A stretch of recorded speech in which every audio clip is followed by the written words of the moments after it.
କହିଥିଲେ, ପ୍ରଭୁ ସିଏ ତ ବିଶ୍ୱ ବ୍ରହ୍ମାଣ୍ଡ ଠାକୁର, ସିଏ ତ ଚଳନ୍ତି ପ୍ରତିମା, ତାଙ୍କର ବା ହେବ କଣ?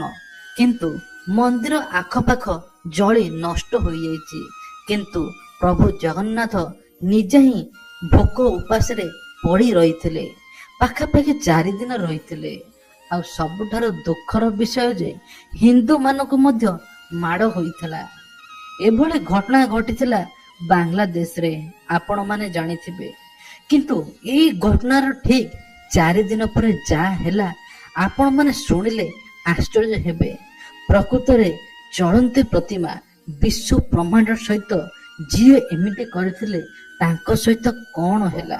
କାହିଁକି ନା ଯିଏ ବିଶ୍ୱ ବ୍ରହ୍ମାଣ୍ଡ ଠାକୁରକୁ ଜାଳିବା ପାଇଁ ଉଦ୍ୟମ କରିଥିଲେ, ଠାକୁରଙ୍କଠୁ ଆରମ୍ଭ କରି ସବୁ ହିନ୍ଦୁ ଦେବାଦେବୀଙ୍କ ମନ୍ଦିର ଭାଙ୍ଗିଲେ, ଆଉ ଶେଷରେ କହିଲେ ଯେ ଆମେ ସବୁ କିଛି କରିବୁ, କିନ୍ତୁ ତାଙ୍କର ଏ ସ୍ୱପ୍ନ ଅଧୁରା ରହିଗଲା। ତେବେ ବାଂଲାଦେଶରେ ଏଭଳି କିଛି ଘଟଣା ଘଟିଲା ଯେ ଶେଷରେ ପ୍ରଧାନମନ୍ତ୍ରୀ ମଧ୍ୟ ଆମ ଭାରତକୁ ଆସିଗଲେ। ଆଉ ବାଂଲାଦେଶର ଲୋକମାନେ ଅକ୍ତିଆରରେ ରଖିଦେଲେ ହିନ୍ଦୁମାନଙ୍କୁ।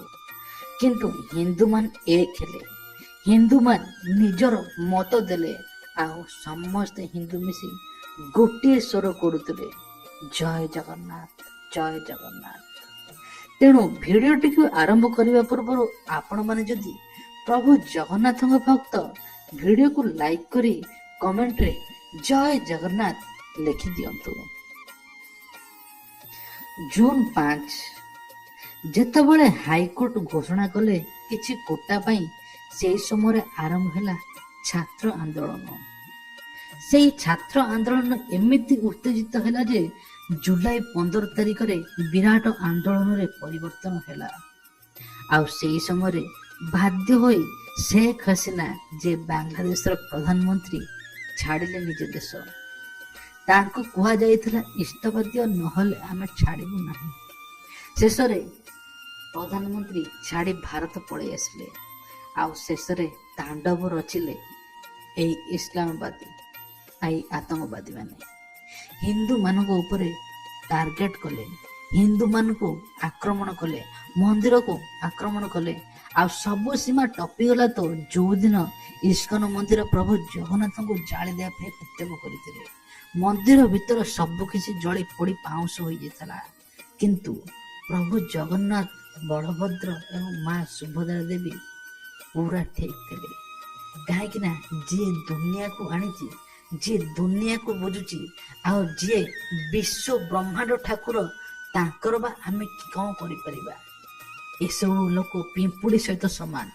କିନ୍ତୁ ତଥାପି ନିଜର ଗର୍ବ ଅହଙ୍କାର ଏମିତି ମାତି ଯାଇଥିଲେ ଯେ ଭଗବାନଙ୍କୁ ବି ଛାଡ଼ିଲେ ନାହିଁ। ଆଉ ଶେଷର ପରିଣତି ଯାହା ହେଲା, ଆପଣମାନେ ଶୁଣିଲେ ଆପଣଙ୍କୁ ନିଶ୍ଚିନ୍ତ କିଛି ନା କିଛି ମନ ଖୁସି ହେବ ଏବଂ ସବୁ କିଛି ଶେଷ ହୋଇଯିବ। ଯେତେବେଳେ ଏସବୁ ଘଟଣା ଘଟିଲା, ଠିକ ତାର 5 ଦିନ ପରେ ଯେତେବେଳେ ପଳେଇ ଆସିଲେ ପ୍ରଧାନମନ୍ତ୍ରୀ, ସେଇ ସମୟରେ ଏମିତି କିଛି ହେଲା, ଆପଣମାନେ ଶୁଣିଲେ ଆଶ୍ଚର୍ଯ୍ୟ ହେବେ। ସେଇଠି 300 ଜଣଙ୍କର ମୃତ୍ୟୁ ମଧ୍ୟ ହୋଇଗଲା, 11 ଜଣ ପୋଲିସଙ୍କର ମୃତ୍ୟୁ ମଧ୍ୟ ହୋଇଗଲା। ଆଉ ସାରା ଦେଶଙ୍କ ନଜର ବାଂଲାଦେଶ ଉପରେ। ବାଂଲାଦେଶର ପ୍ରଧାନମନ୍ତ୍ରୀ କିଏ ହେବ? ଆଉ ଆର୍ମିଙ୍କ କଣ୍ଟ୍ରୋଲରେ ରହିଥିଲେ ସବୁ। ଆର୍ମି ମଧ୍ୟ ଶେଷରେ ପ୍ରଧାନମନ୍ତ୍ରୀଙ୍କ ଘରକୁ ଛାଡ଼ିଦେଲେ। ଆଉ ପ୍ରଧାନମନ୍ତ୍ରୀଙ୍କ ଘର ଭିତରୁ ସବୁ କିଛି ଇସଲାମବାଦୀ ଜିନିଷ ଲୁଟି ନେଇଗଲେ। ଏତେ ସବୁ କାଣ୍ଡ ପରେ ହିନ୍ଦୁମାନେ ଏକ ହେଲେ। ହିନ୍ଦୁମାନେ ଚାହିଁଲେ ଯେ ଆମ ହୋଇଥିବା ଅତ୍ୟାଚାର ଆମେ କେବେ ବି ବରଦାସ୍ତ କରିବା ନାହିଁ। ଆମ ଉପରେ ତ ଅତ୍ୟାଚାର ହେଲା, କିନ୍ତୁ ଆମ ଦେବାଦେବୀ ଏବଂ ବିଶ୍ୱ ବ୍ରହ୍ମାଣ୍ଡ ଠାକୁର ପ୍ରଭୁ ଜଗନ୍ନାଥଙ୍କ ଉପରେ ଯଦି ଏମିତି ହେଲା, ଆମେ କେବେ ବି ଛାଡ଼ିବୁ ନାହିଁ। ଶେଷରେ ହିନ୍ଦୁମାନେ ସଂଗଠନ ଗୋଟେ କଲେ।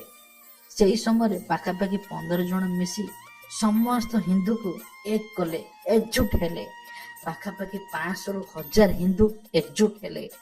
ସମସ୍ତେ ନିଜ ଘର ବାହାରେ ଜଗିଲେ, ଯିଏ ଆସିବେ ତାହାକୁ ଛାଡ଼ିବେ ନାହିଁ। କାରଣ ଆମ ଭଗବାନ, ମୋ ଭଗବାନଙ୍କୁ ଏମିତି କରିଛନ୍ତି। ଆଉ ସତକୁ ସତ କେହି ଆସିଲେ ନାହିଁ, କୌଣସି ଲୋକ ଆସିଲେ ନାହିଁ। ଇଏ କେବଳ ଛାତ୍ର ଆନ୍ଦୋଳନ ନାଁରେ ରଚାଇଥିଲେ ଗୋଟେ ଷଡ଼ଯନ୍ତ୍ର। କେମିତି ଆମେ ହିନ୍ଦୁମାନଙ୍କୁ ବାହାରି କରିବୁ ବାଂଲାଦେଶରୁ, କିନ୍ତୁ ସେସବୁ କରିପାରିଲେ ନାହିଁ। ଆଉ ଓଡ଼ିଶାରେ ମଧ୍ୟ ଯେତିକ ସବୁ ବାଂଲାଦେଶୀ ଅଛି ସମସ୍ତଙ୍କୁ ବାହାରି କରାଯିବ।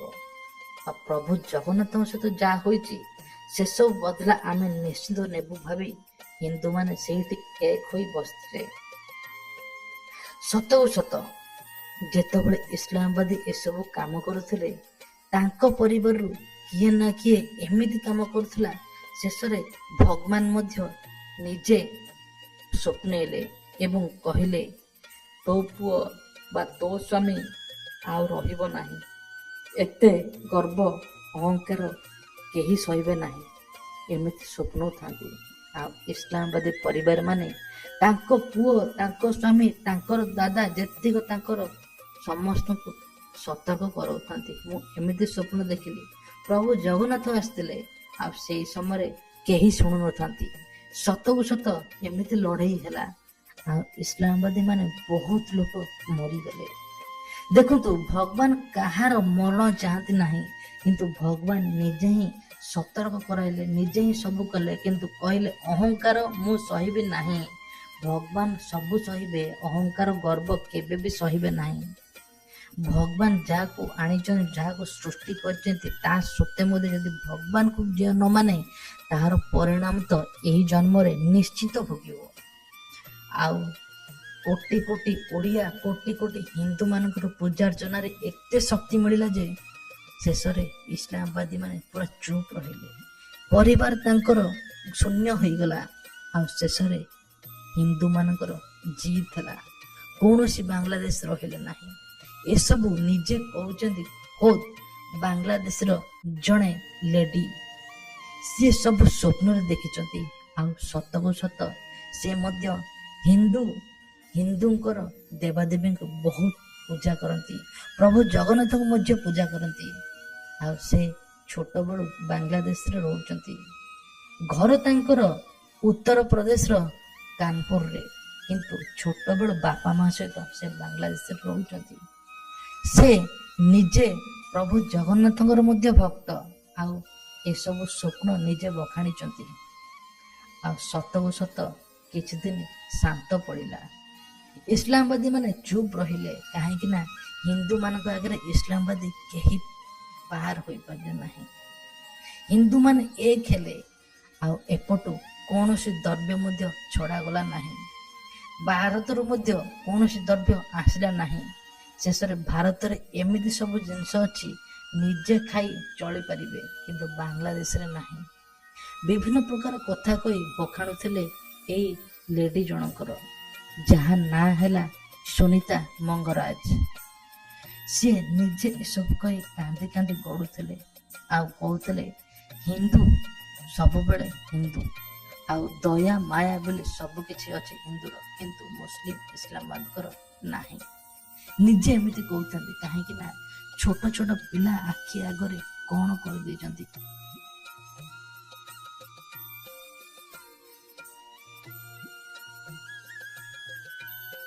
ଲୋକ ଚାଲି ପାରୁନାହାନ୍ତି, ତାଙ୍କ ପରିବାର କାହାର ଏମିତି ରୋଗ ହେଉଛି, ଶେଷରେ ସେ ନିଜ କଥା ବୁଝିବେ ନା ଯୁଦ୍ଧ କରିବେ।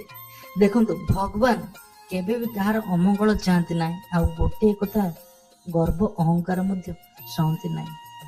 ହିନ୍ଦୁ ଦେବାଦେବୀ ମାନଙ୍କ ସହିତ ଯାହା କଲେ, ହିନ୍ଦୁ ପରିବାର ସହିତ ଯାହା କଲେ, ଆଜି ସେ ଭୋଗୁଛନ୍ତି। ଆଜି ନିଜ ପରିବାର ପାଖରେ କେହି ନାହାନ୍ତି, ଯିଏ ଯୁଆଡ଼େ ଛିନଛତ୍ର ହେଇକି ପଳେଇଲେଣି।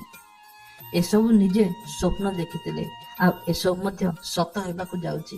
ଏବେ ସବୁ ହିନ୍ଦୁ ଏକଜୁଟ ହୋଇଗଲେଣି, ସମସ୍ତେ ନିଜ ଘର ଘର ପାଖରେ ଜଗିଛନ୍ତି ଆଉ କୌଣସି ଇସଲାମବାଦୀ କୌଣସି ଲୋକକୁ ପୁରେଇବାକୁ ଦଉନାହାନ୍ତି। ସବୁଠାରୁ ବଡ଼ କଥା ହେଉଛି ସେ ଯାହା ସବୁ ସ୍ୱପ୍ନ ଦେଖିଛନ୍ତି ତାହା ଆଗକୁ ହେଉ ବୋଲି ମଧ୍ୟ ନିଜେ ଅନୁମାନ କରୁଛନ୍ତି, କାରଣ ସେ ନିଜେ ହିଁ ବାଂଲାଦେଶରେ ରହୁଛନ୍ତି। ତେଣୁ ଇଏ ଥିଲା ଗୋଟେ ତାଙ୍କର ଛୋଟିଆ ଷ୍ଟୋରି। ଆପଣଙ୍କର ଯଦି କିଛି ମୋଟିଭେସନ ଷ୍ଟୋରି ଅଛି ନିଶ୍ଚିନ୍ତ ଆମ ସହିତ ସେୟାର କରିବେ। ଜୟ ଜଗନ୍ନାଥ।